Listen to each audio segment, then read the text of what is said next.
اچھا، عمران خان کو جو گولی لگنے کا واقعہ ہوا تھا اس کو ہم ذرا سسٹم کے تناظر میں دیکھتے ہیں، کیونکہ اصل مقصد یہ ہونا چاہیے کہ ہم اس سسٹم کو بہتر کیسے کر سکتے ہیں، یا یہ کہ یہ سسٹم جو بھی کچھ ہوا ہے اس وقت وہ سسٹم میں کس طرح سے ہونا چاہیے تھا۔ اب انفارچونیٹلی یہ جو واقعہ ہوا ہے اس کو عدالتوں میں جانے کے بجائے اور قانونی طریقے سے حل کرنے کے بجائے اس کا میڈیا ٹرائل شروع ہو گیا، اور میرے خیال میں خان صاحب خود اس کے رسپانسبل ہیں۔ اس پر طرح طرح کی قیاس آرائیاں ہو رہی ہیں، اور عمران خان نے تو مطلب ہوتے ہی انہوں نے یہ کہا کہ وزیر اعظم، وزیر داخلہ اور سیکیورٹی ادارے کے جو ایک افسر ہیں ان کا انہوں نے نام لے دیا۔ اب یہ تھوڑی سی ارسپانسبل بیہیویئر ہے، اور یہاں تک کہ اب یہ بات پہنچی ہے کہ انٹرنیشنل میڈیا پہ بھی یہ ڈسکس ہو رہی ہے۔ مطلب آپ نے خود دیکھا ہوگا کتنے 3-4 ان کے انٹرویوز تو ابھی ریسنٹلی سوشل میڈیا پہ شیئر ہوئے ہیں۔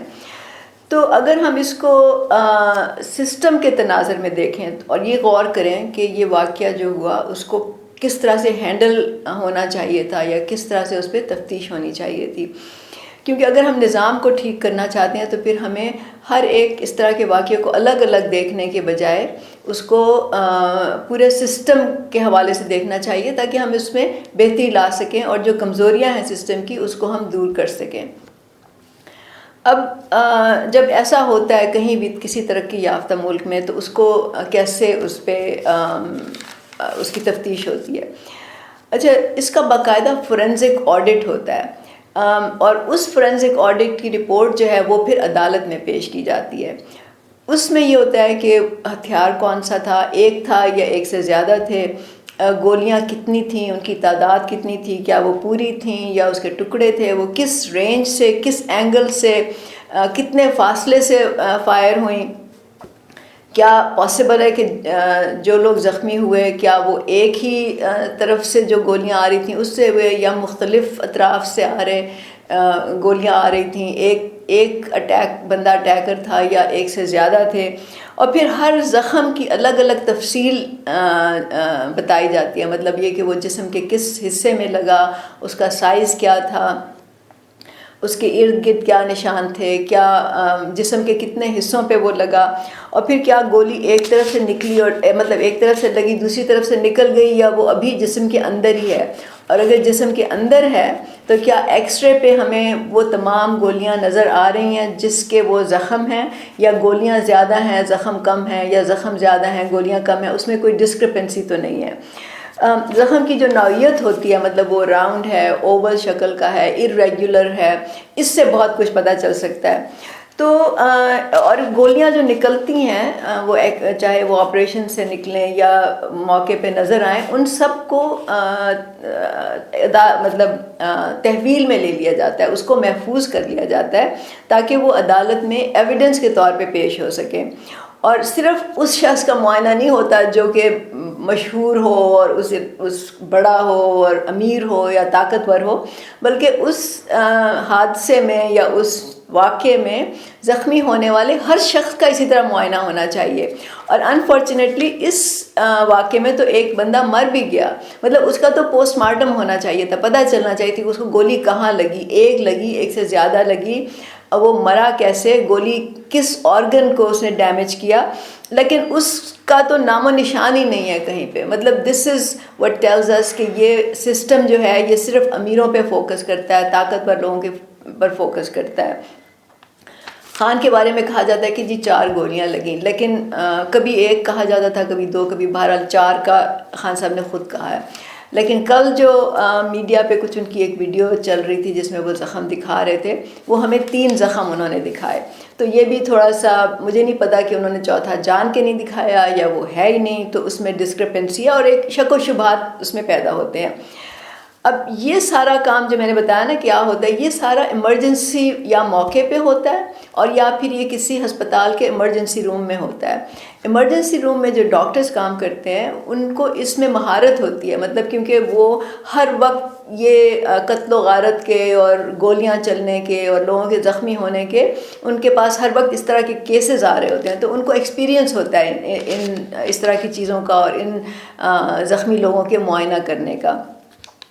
تو یہ نہیں ہوا، بلکہ آپ یہ دیکھیے کہ عمران خان نے خود اس کو میڈیا پہ، بجائے اس کے کہ وہ تفصیلی رپورٹ آتی، عمران خان نے خود میڈیا پہ ڈاکٹر فیصل کو بٹھا کے اور ان کو کہا کہ جی آپ اس کو ایکسپلین کریں، ایکس رے دکھائیں اور بتائیں کہ کہاں کہاں گولی لگی. دس از اے ویری ارسپانسبل وے. یہ ایسا طریقہ نہیں ہوتا کہ ملزم جو ہے یا جو شخص جس کو یہ لگا ہے وہ جا کے میڈیا پہ اور یہ اس طرح کی دکھا رہا ہے. اس کا مطلب ہے کہ وہ ظاہر ہے سیاسی اس سے فائدہ اٹھانا چاہتے ہیں. پھر کہا گیا کہ جی آپریشن کے ذریعے گولیاں نکال لی گئی ہیں. اب اگر وہ نکالی ہیں تو وہ کتنی نکالی ہیں، ان کے ٹکڑے کہاں ہیں، کیا وہ محفوظ ہیں یا ان کو ضائع کر دیا گیا ہے؟ اس کا مطلب ہے کہ عدالت کے پاس تو ثبوت ہی ختم ہو گیا، اس کی تصویریں لے لینی چاہیے تھیں. پھر ڈاکٹر فیصل نے کہا کہ جب وہ ایکسپلین کر رہے تھے، انہوں نے کہا کہ ایک گولی جو تھی وہ ہڈی کے بالکل پاس تھی، مطلب یہ کہ وہ ٹچ کر رہی تھی تو اس نے تھوڑا سا ہڈی کو ڈیمیج کیا. اس کا مطلب یہ کہ کوئی فریکچر نہیں تھا، مطلب ہڈی ٹوٹی نہیں تھی. اور اگر ہڈی ٹوٹی نہیں تھی تو جو عمران خان نے کہا میڈیا پر بھی اور پھر انہوں نے انٹرنیشنل میڈیا پہ بھی کہا کہ جی میری ٹانگوں پر پلاسٹر لگایا، انہوں نے کہا مجھے 3-4 مہینے تک چلنے کی اجازت نہیں ہے. تو پھر یہ سوال پیدا ہوتا ہے کہ آپ سب نے دیکھا کہ عمران خان صاحب تو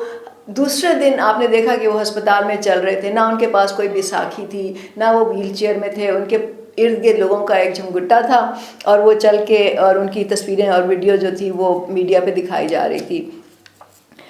تو اگر کاسٹ لگی ہو تو کیا ایسا ممکن ہے؟ تو پھر یہ جب انہوں نے وہ ویڈیو دکھائی جس میں ان کے زخم دکھائے جا رہے تھے تو لگ رہا تھا کہ وہ کاسٹ میں سے انہوں نے کاٹ کے تو سوراخ کیے ہیں اور اس میں سے وہ زخم دکھا رہے ہیں. تو پھر سوال یہ پیدا ہوتا ہے کہ اگر دوسرے دن عمران خان صاحب چل رہے تھے اور کاسٹ نہیں تھی تو پھر یہ کاسٹ کب لگی ان کو اور کیوں لگائی گئی؟ مطلب دوسرے تیسرے دن کے بعد تو آپ مطلب اگر ہڈی ٹوٹی ہے تو وہ فوراً کاسٹ لگ جاتی ہے، تو وہ کیوں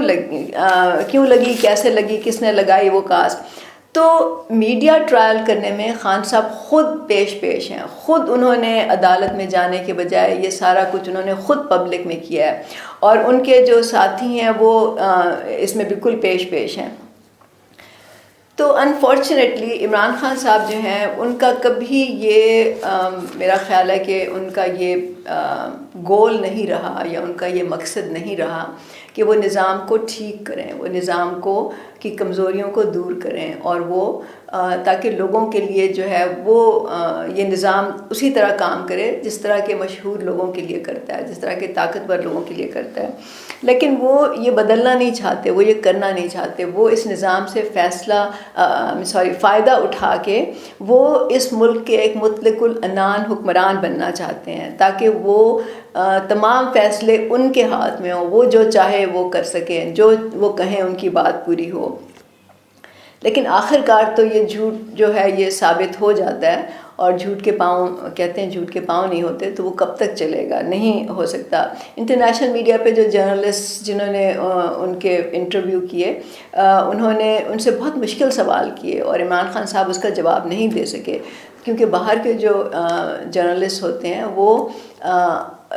جو سوال کرتے ہیں وہ معاملے کی تہ تک پہنچنے کی کوشش کرتے ہیں، وہ سچ جاننے کی کوشش کرتے ہیں، حقائق جاننے کی کوشش کرتے ہیں،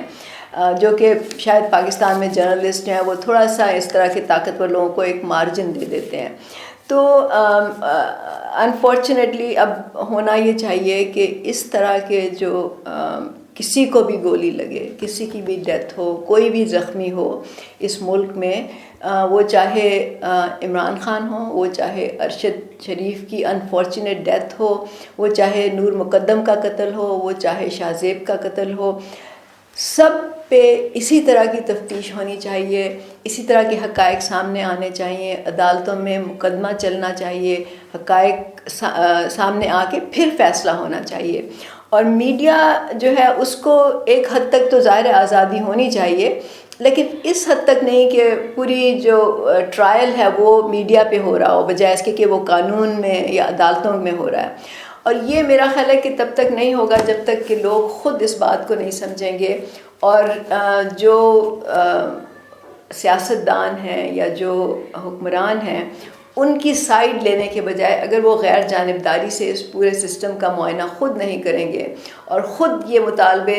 کرنے شروع نہیں کریں گے کہ سسٹم کو ٹھیک کیا جائے تاکہ وہ ہر ایک کے لیے کام کرے، ہر ایک کا اس میں فائدہ ہو، میرا خیال ہے کہ تب تک یہ نہیں ہو سکتا۔ اور برابری پارٹی پاکستان اسی لیے لوگوں کو منظم کرنا چاہتی ہے، اسی لیے عام لوگوں کو اپنے رائٹس کے بارے میں بتانا چاہتی ہے، اسی لیے میں چاہتی ہوں کہ لوگوں کو اس سسٹم کے بارے میں پتہ چلے، تاکہ ان کو اس کی کمزوریوں کے بارے میں پتہ چلے، تاکہ وہ اس پوائنٹ آف ویو سے سوچیں، نہ صرف وہ اس بات کو سوچیں جو کہ میڈیا پہ چل رہی ہے، جس کا میڈیا پہ ذکر ہو رہا ہے، اور بس جو میڈیا پہ زیادہ پروپیگنڈا کرتا ہے، جو زیادہ میڈیا پہ آ کے سچ یا جھوٹ جو بھی بولتا ہے اس کی صرف بات سنی جائے۔ تو میں چاہوں گی کہ آپ لوگ بھی اس بات پہ غور کریں۔ بہت شکریہ۔